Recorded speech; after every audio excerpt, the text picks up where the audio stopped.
There's something about me that not too many people would be able to guess, and that is, I am an absolute Sonic fan.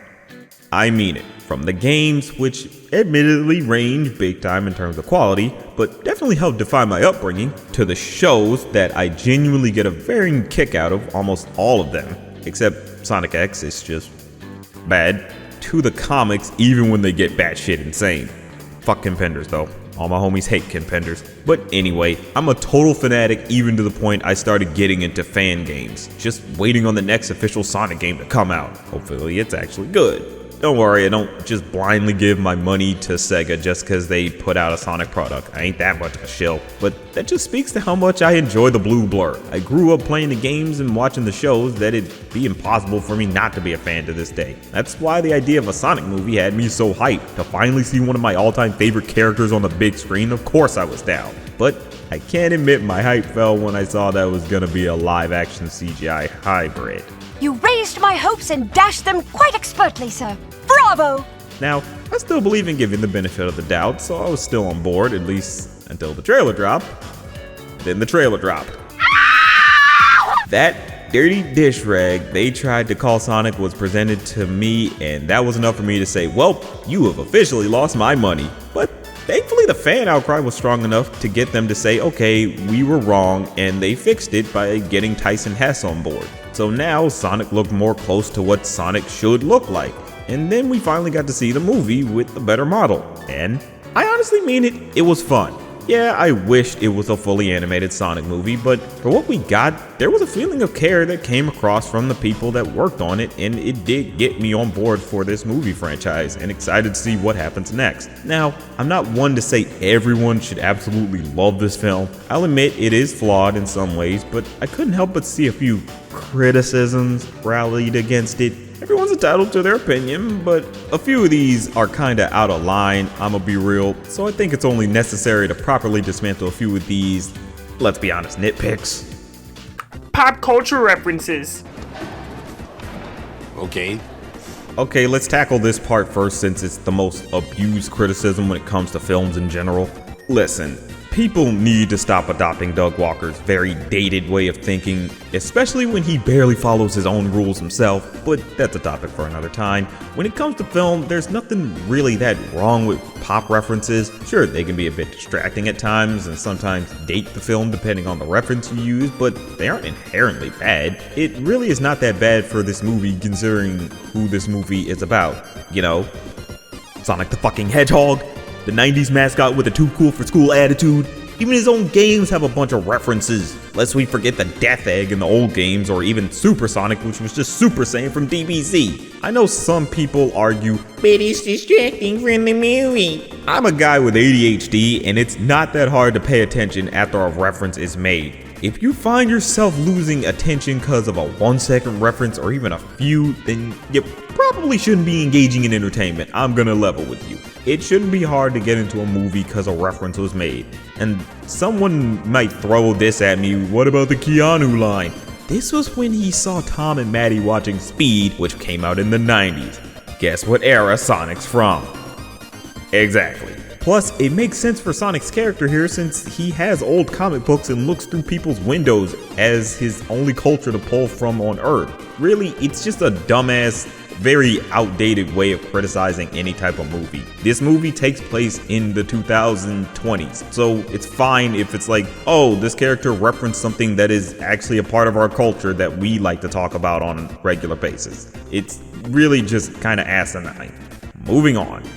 Product placements.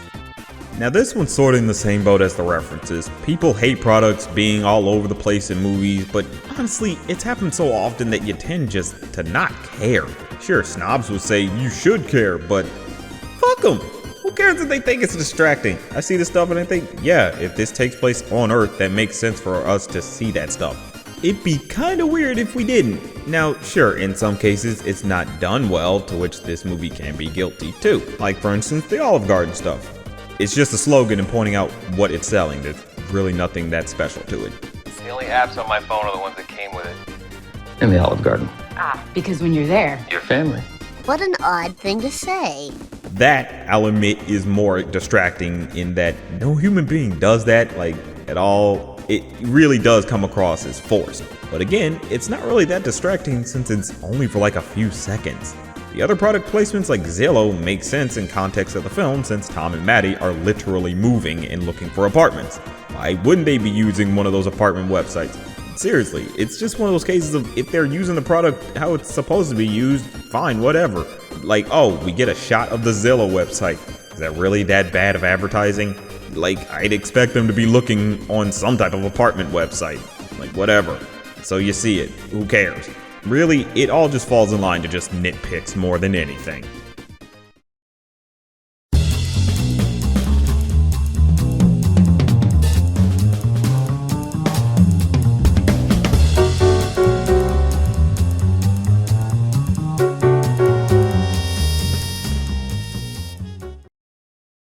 Sonic is too childish. Okay, time to actually get into the meat and potatoes of the criticisms. This I honestly don't get because it's done pretty well with this story. I know we all want that Sonic where he's cool and a nice guy and is super confident, but let's remember that Sonic is one of the most flexible characters when it comes to his personality.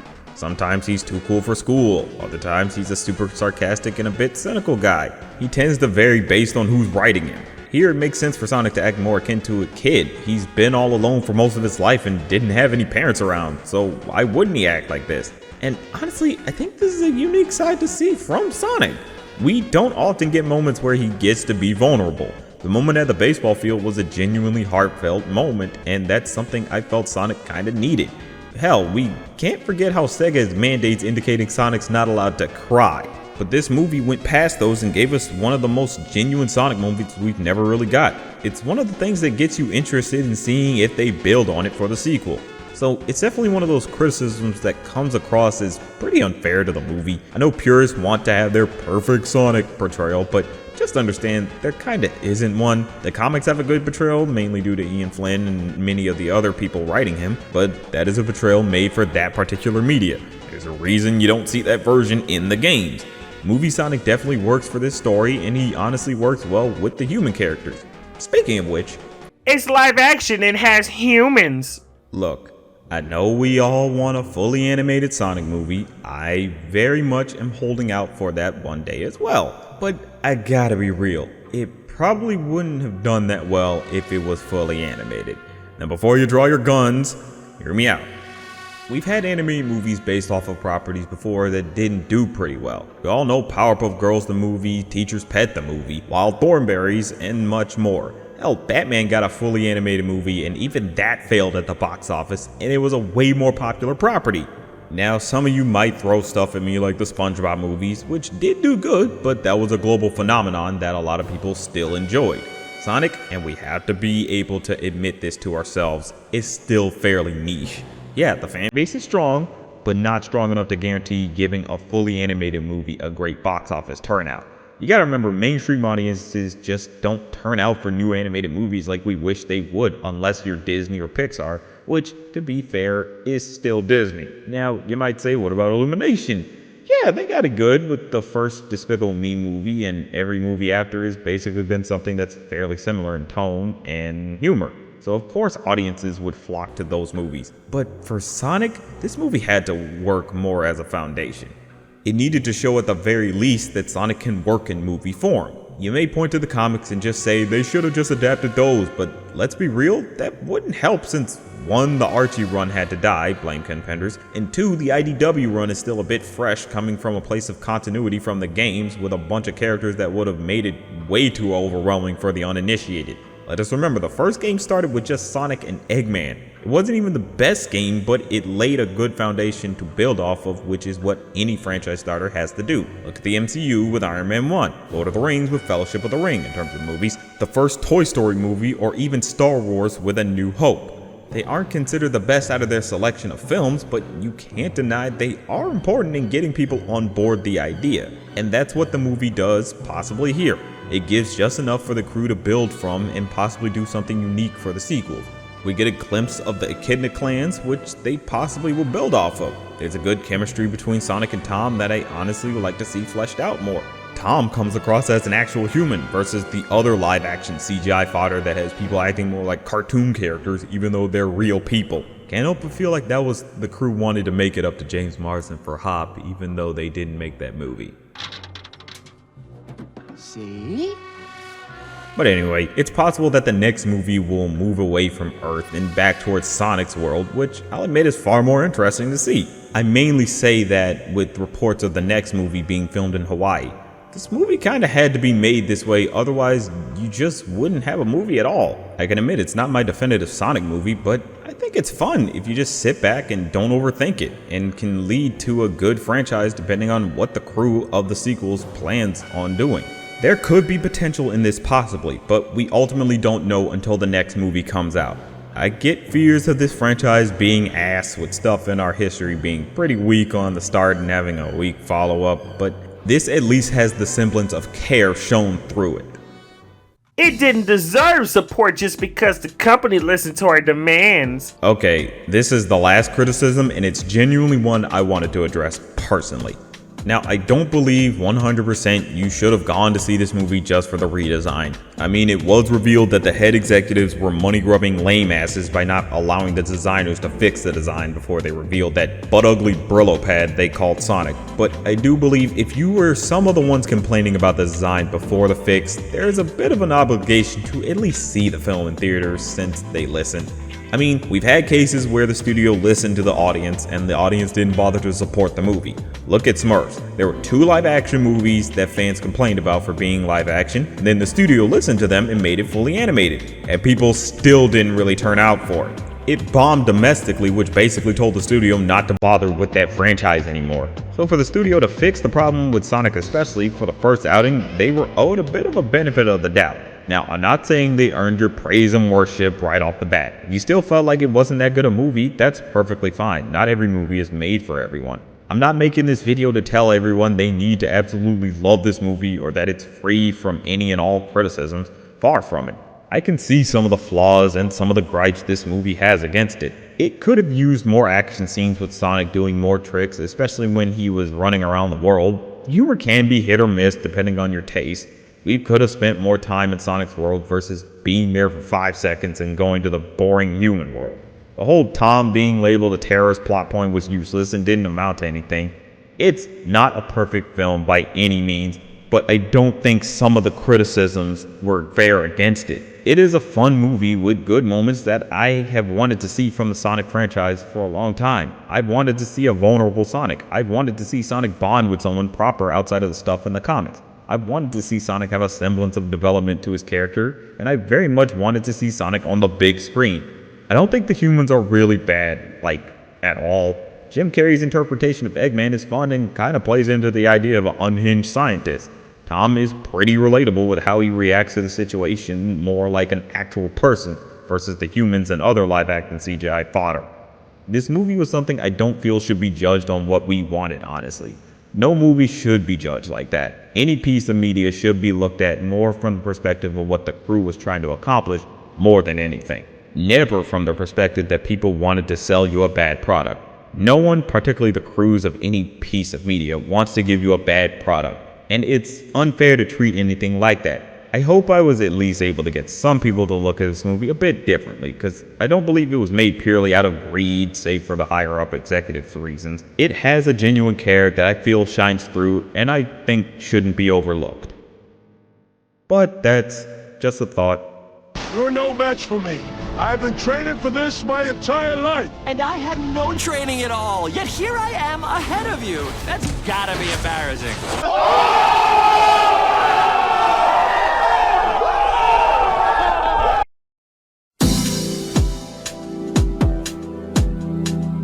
After so many years of bad live-action video game adaptations, with a few that broke the mold here and there, we finally got one that manages to solidify itself as the best with Sonic the Hedgehog 2. There was a significant amount of hype for this film, what with all the ads popping up in merch, and considering the first film left some room for improvement since it was more a foundation film. With the sequel, they definitely heard the criticisms and improved upon it. Me personally, I honestly had some faith with what the crew was going to accomplish with this one. I honestly could see them on pulling this off pretty well, and I'm happy to report they did just that. The story starts with Robotnik returning to Earth with the help of an echidna named Knuckles from Sonic's homeworld. Knuckles informs Robotnik of a powerful emerald called the Master Emerald, which can make any thought into a reality, and they team up to find it. Along the way, they stop by Sonic's place while his surrogate parents Tom and Maddie are away in Hawaii for Maddie's sister Rachel's wedding and try to destroy him. Sonic gets saved by Tails, another resident from his homeworld, and the two race to find the Master Emerald before Robotnik and Knuckles can. Straight up, this movie thrives on upping the ante from the first one. Everything from the characters to the action to the story to the lore, this all feels like the crew and cast wanted to put way more into this. Sonic continues to have an arc here, which is different from his game counterpart where he's already well established as a hero. Here, he's still a rookie in need of some humbling, and they do that great by giving him Tails as a sidekick and having to really think of others and the consequences of his actions. You get a great sense that Sonic is learning responsibility, and by the end it really sticks with him. It's great that this crew wants to explore Sonic beyond what the source material is usually willing to do.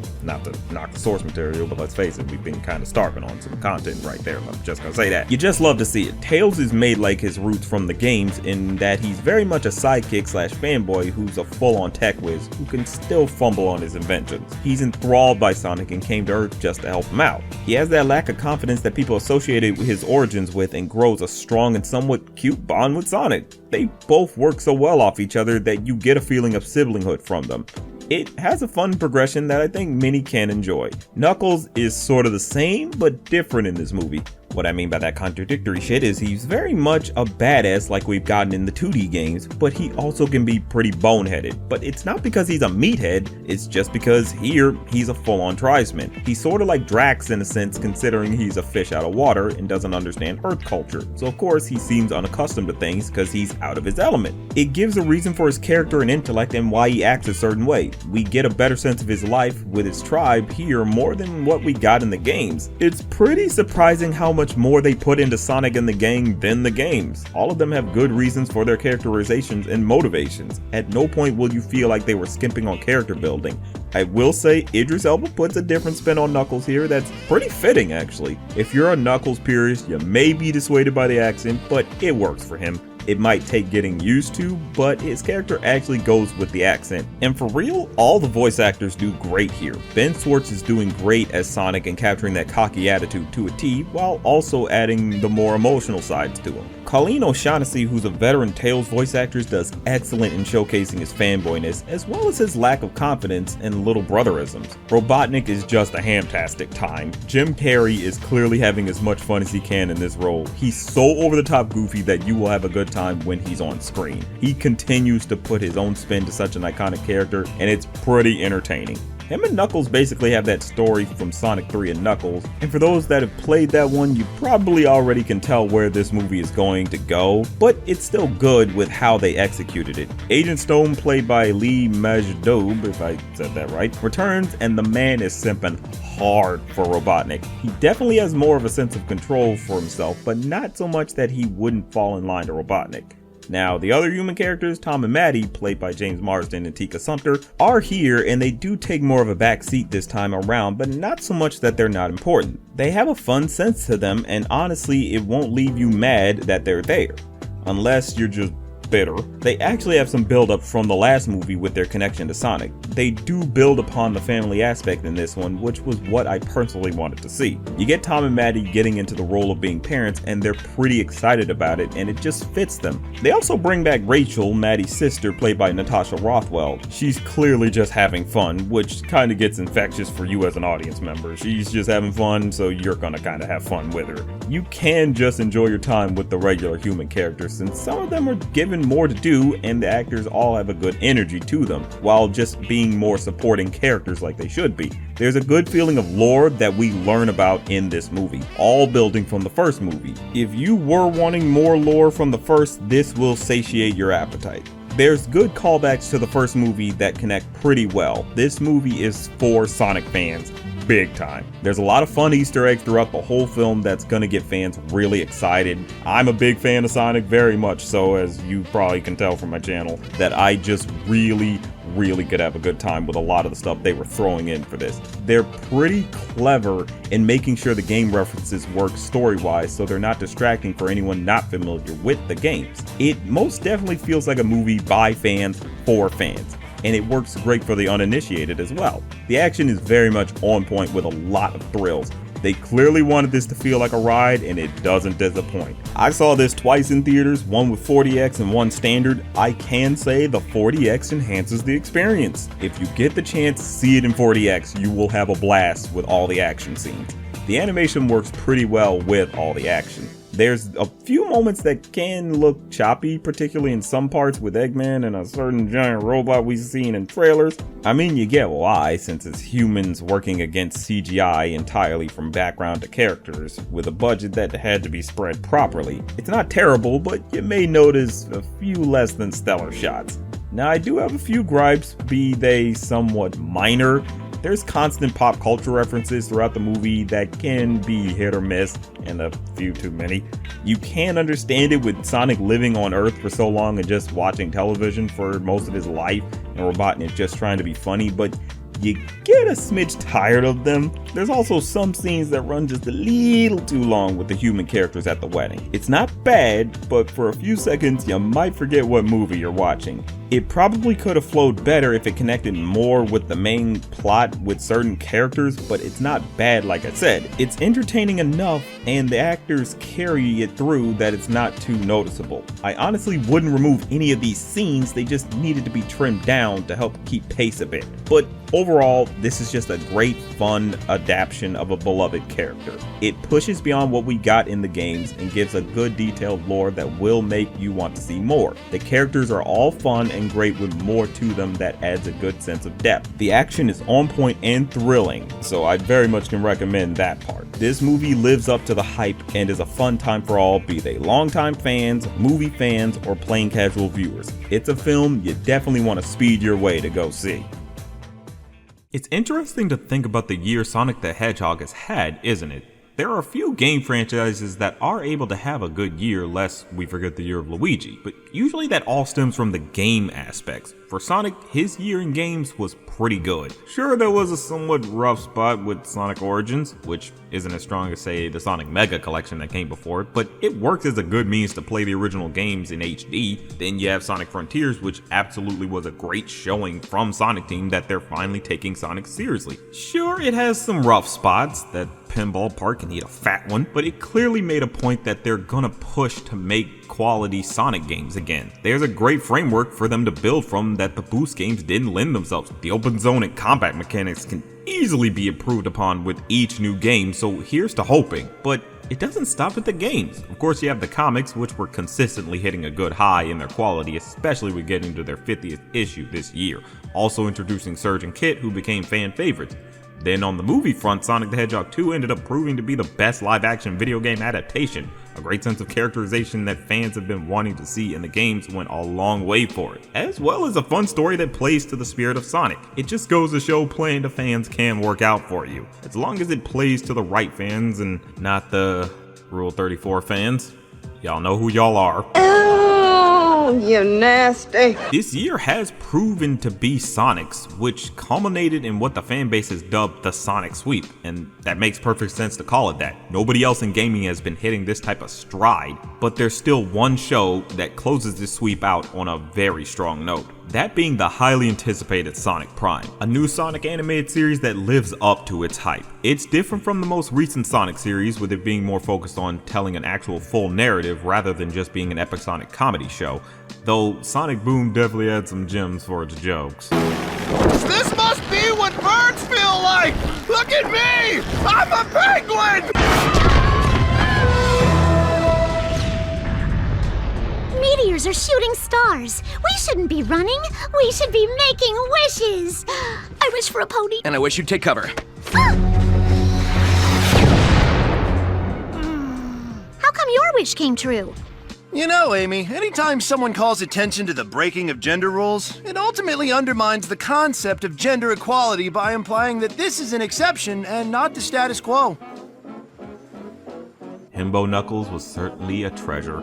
Sonic Prime did many things that I believe makes it the perfect way to round out the year for the Sonic franchise. So let's take a look at how Sonic Prime is the perfect swan song to the Sonic sweep.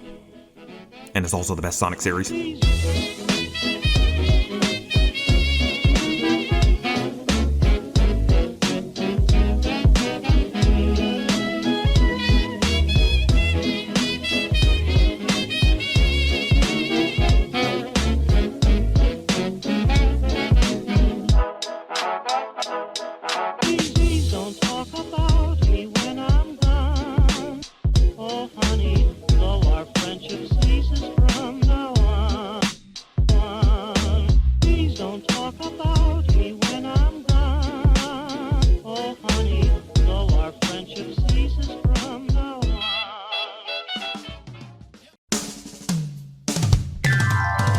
Sonic Prime, there's a clear wonder as to whether it can stand on its own among the great Sonic animated media that came before it. I mean, sure, some of those pieces of media had some things about them that are a bit of a blemish.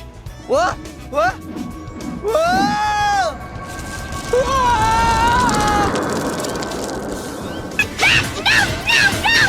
Don't look there, you pervert! You're doing this! You're the one who's making time come to a stop! Who, me? It's a trick to make them send Sonic back to his world. It won't work. I'll make you tell everybody the truth. Chris happened, and we let him happen. But there's still the greats like Sonic Sat AM, Sonic Boom, and even Adventures of Sonic the Hedgehog that Prime has something to live up to in terms of a legacy. To be real, it's able to stand above all those shows pretty easily. It managed to be an all-encompassing series that incorporates almost every aspect of its predecessors, save for the singing of Sonic Underground, but let's be honest, there's no topping this banger.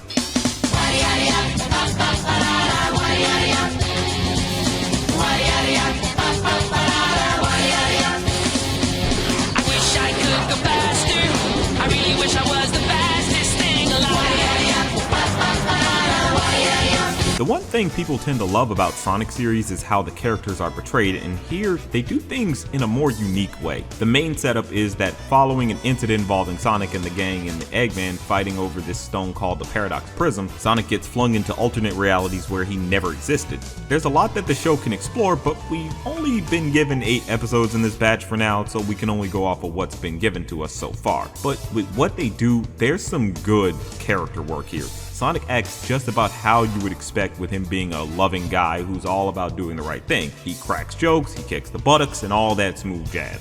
It feels like pure Sonic, invoking a little Saturday morning cartoon vibes. You know, without invoking Saturday morning cartoon vibes, if you know what I mean. Hey! I've been looking for you, Baldy McNosehair! Those days are behind us, thankfully. Nice thing is that they let that arrogant side of Sonic out that's been missing for some time, save for the comics. He's also just a plain goofball. Like, clearly he loves having fun, but it can cloud his judgment at times. He feels like a nice mixture of every iteration of Sonic from all sorts of media. It is nice to see him have flaws again that can have consequences, and we see it play out. They also do something that we've been wanting from Sonic for a minute, and that's having him connect with his friends.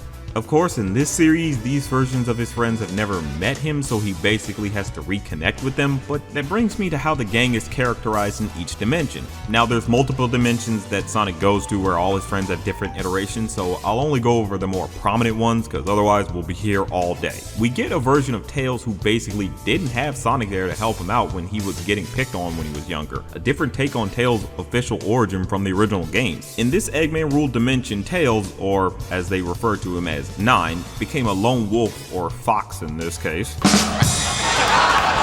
who doesn't trust anyone, not even the resistance made up of Knuckles and Rouge and the other citizens. We see he's a lot more unkind and harsh to people, but also he's pretty much a badass. That's brutal. Come on, man, that's just cool. With Sonic not being there for his upbringing, he didn't have that moral role model to help guide him through things. He just fights for himself. I take care of myself and need no one. Period.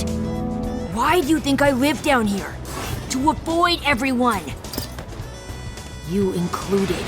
This plays on the idea of who these characters are without Sonic and what they do in dire situations. That's honestly all the dimensions that we get to see, since the ones we're shown so far have all been sort of apocalyptic. Amy even gets a major change in this jungle dimension. Here she's named Thorn Rose, and she just loves the environment so much that she would do anything to keep it safe, including kicking out her friends to keep them from over-farming from it. To be honest, you would completely understand her motivation since her friends were going nuts with how much they were taking from the jungle. Now I can barely remember a time when we all got along. Sharing the spoils of the jungle, taking only what we needed to survive. I'm pretty sure even a major polluter would think that's just plain wasteful. But what's really nice is how this brings back the environmental message Sonic has been known for. We haven't really had too much of that since maybe Sonic Colors, and in terms of animated shows, Sonic SatAM. It brings in the idea that it's not okay to just take from the world and never give back. And also for Amy, this plays on her love of the world, which we saw in Frontiers, and how she wants to always protect it. But the thing about this version is how she didn't have Sonic there to help mediate how far she'll go to show her love for the world. She went pretty far in trying to protect the environment that it started to die since there was no sunlight getting through, also causing starvation for everyone. They make it clear that Thorn wasn't right for kicking everyone out and letting nature get out of hand. The message isn't just a plain black and white joint. Then you got Knuckles, who's a pirate in this dimension, as well as everybody else. Now, his story is a bit more small time, and it's possible it might get explored more later, but more or less it revolves around him losing his glory after a failed treasure hunt that resulted in some of his crew leaving him, and even bullying him afterwards. Imagine getting bullied by the jobbers. That's a pretty sad life at that point. He wants to regain his glory, but sadly he lost all hope for himself and just stays on the ship partying. But a thing with each of these different iterations is that they all have Sonic come in to motivate them to do the right thing. Basically, he's the through line for all of them to be better than what they are. Without him, they all fall to the worst aspects of the world, or even themselves. Rouge sadly doesn't get an iteration that gets an arc, at least not in this batch of episodes, but she at least gets some nice characterization that's different from her more, sensual version. Let's face it, she was definitely some kid's awakening at some point. They knew what they were doing with those outfits, but I digress. They do have her iterations taking up more of a leadership role in some of the dimensions. Definitely not something you'd expect, but I think it works with how they have her. If anything, I wouldn't be mad if they used this version of her more in the games or comics in some way. It'd be nice to see her taking on more of a leader role amongst the gang. She's just always been more of an aloof type of character who's just kind of off doing her own thing, or sometimes even betraying the gang. But I kind of like that they add her as part of the group and helping out in some way, shape, or form. There's also Shadow, who we don't get that much of, but he's still able to leave somewhat of an impression, especially with how he deals with Sonic.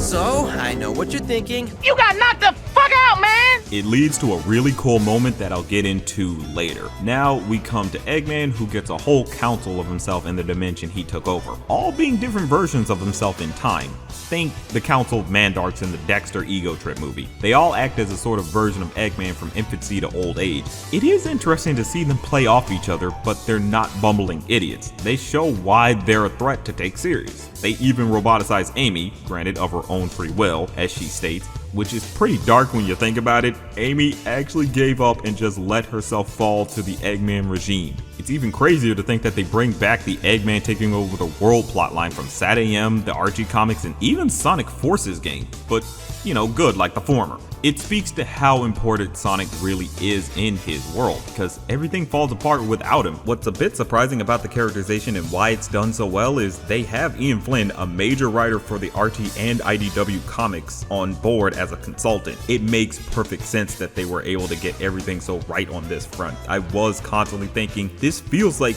it's the comics but brought to life. He's pretty much known for breaking down what works about the characters, and then you have these writers who definitely knew their stuff when it comes to Sonic. Combined with all these efforts, you get some masterful character work. It is honestly amazing how they're able to get this so well done, and breaking down the characters in such a unique way. The amazing characterization of everyone is made complete with the great performances from the actors. Everyone just sounds perfect. Hell, the actor for Sonic, Devin Mack, takes things back to the 90s with him being a black man. It's crazy how they either purposely or non-purposefully do all these throwbacks. But what works well about this series is how they wrap everything into a nice animated bow without feeling heavy-handed with its references. Wait, I realize it might be a bit awkward now to cut to a mid-break without smoothly transitioning.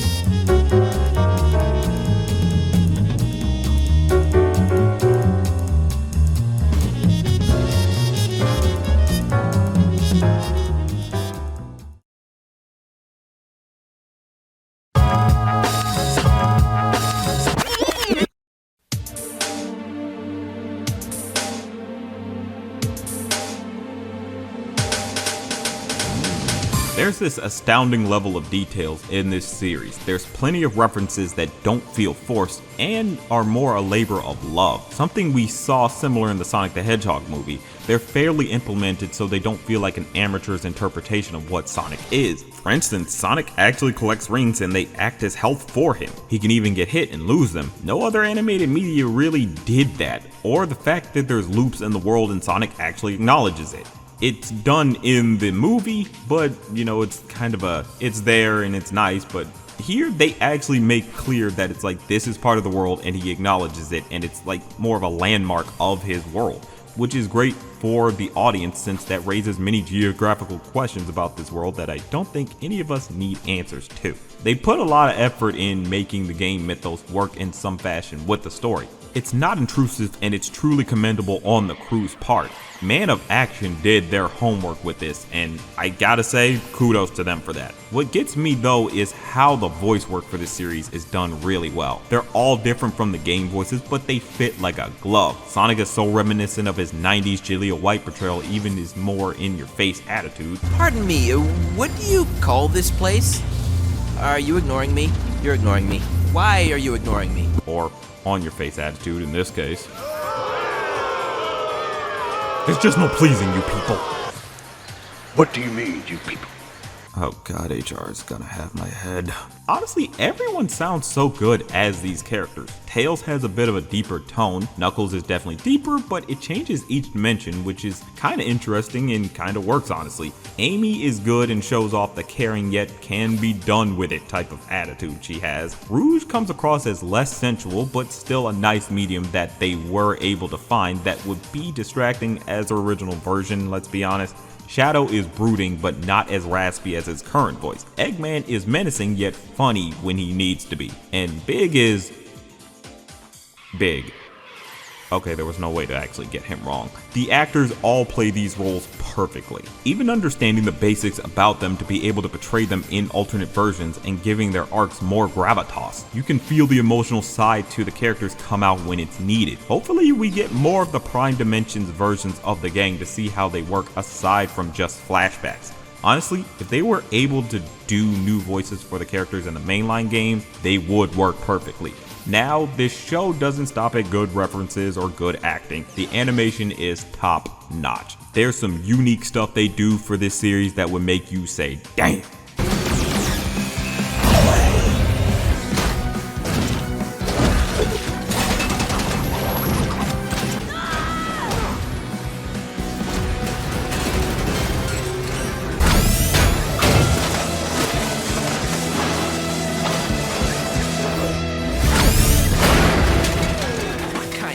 Are these guys working with? Damn! Yeah, it's crazy what they do here. There's stuff happening just because they wanted, and all I can do is stand. Look at this moment.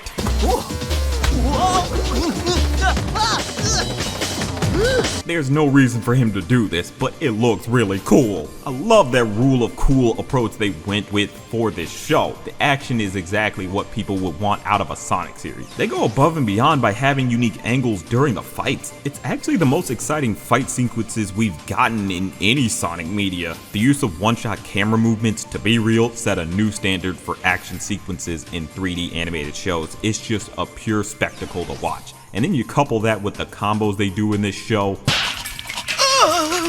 The sense of weight to the characters adds a much needed impact. Like the fight between Sonic and Shadow is honestly the best fight between them in anything. It's this insane over-the-top bout that just feels like years of build-up got let out, even though there's a new version of them that we're just getting introduced to.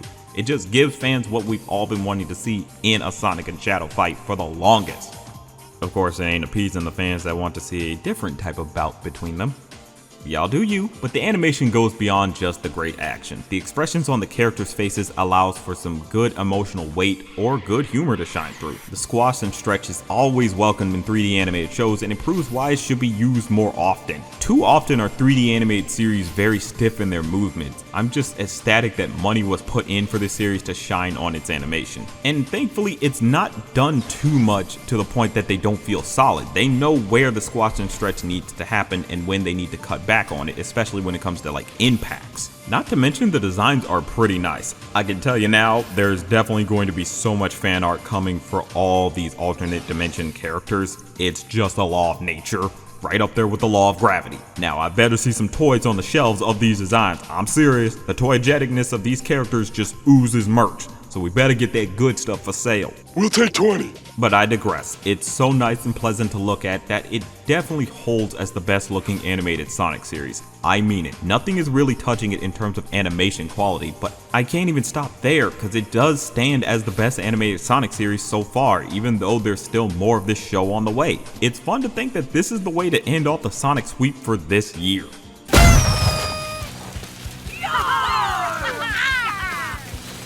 This year for Sonic has proven why Sonic is the greatest gaming underdog of all time. All the different forms of media for him to work in, and it pays off so well. The comics gave him more in terms of his personalization. The moral conundrums he brought up in the comics got fans to actually think for a second and ponder if he's right.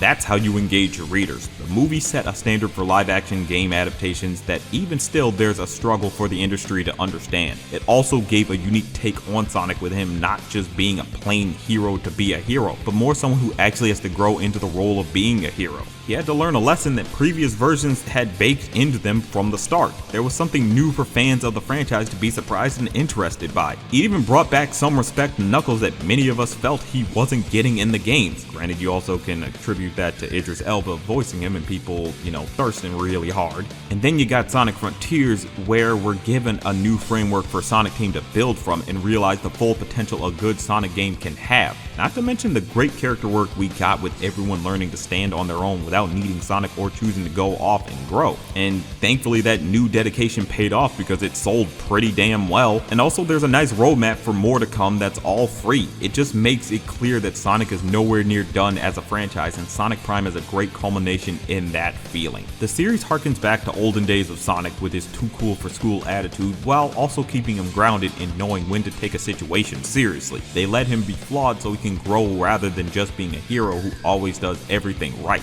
His friends get a great breakdown in who they are and what they bring to the table. Also adding more to the characters and letting them be different allows for fun dynamics to happen as well as humor. It's just been so long since we got a good justification for his friends to be present in a story. The subtle messaging is the strongest since SatAM. Animation wise, it's a pure chef's kiss that felt like it had something to prove with all the great action and expressions on the characters. It all feels like a labor of love in the end that still has more to offer since there's more on the way. Hopefully more unique alternate versions of the game, more unique worlds to explore, character arcs for Rouge and Shadow possibly. It just feels so great to be a Sonic fan and actually be excited for Sonic again. We've been hurting for a minute, but now we have so much to look forward to for the future of this blue speedster. But what did you all think of this year in Sonic content? Were you happy with everything we were given? Let me know in the comments, and always remember, it's just a thought.